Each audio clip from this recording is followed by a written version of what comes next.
Praise the Lord. प्रभु की महिमा में हम एक बार फिर से आपका स्वागत करते हैं। जिस तरह परमेश्वर का वचन आज बात करना मांग रहा है, इब्रानियों 12 उसकी 5 और 6 में, हे मेरे पुत्र, प्रभु की ताड़ना को हल्की बात ना जान, और जब वह तुझे घुड़के तो साहस ना छोड़, क्योंकि प्रभु जिससे प्रेम करता है उसकी ताड़ना भी करता है। जिस तरह परमेश्वर का वचन नीति वचन बताता है, क्योंकि यहोवा जिससे प्रेम रखता है उसको डांटता है, जैसे बाप उस बेटे को जिससे वह अधिक चाहता है।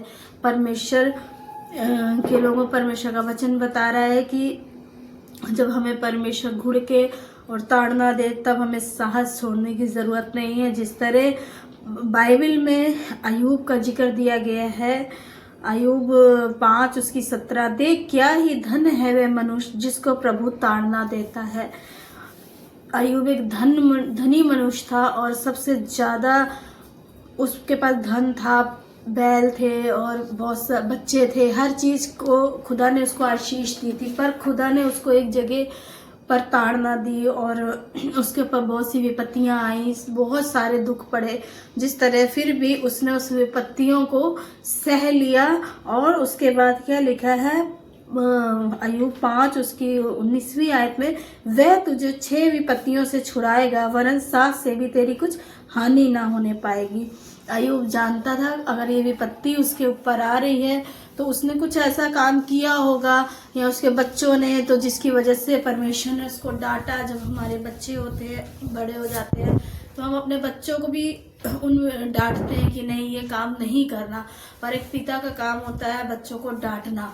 और उसके बाद जब उस पर विपत्ति पड़ती है तो वही पिता उसके आगे होके खड़ा हो जाता है। क्यों? क्योंकि पिता उसी को डांटता है जिससे वो प्रेम रखता है।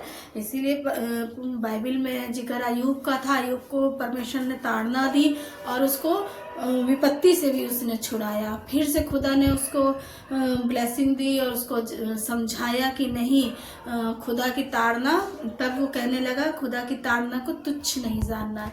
और परमेश्वर के लोगों, जब खुदावन हम लोग उसकी परीक्षा लेते हैं या हम लोग को किसी बात के लिए डांटते हैं तो हमें साहस छोड़ने की ज़रूरत नहीं है, खुदा में बने रहने की ज़रूरत है, ताकि परमेश्वर जो संसार की विपत्ति हम पर पड़ती है, संसार के लोग विपत्ति करते हैं, तो वही पिता हमारा उस विपत्ति से हमें छुड़ाता है। Praise the Lord. God bless you.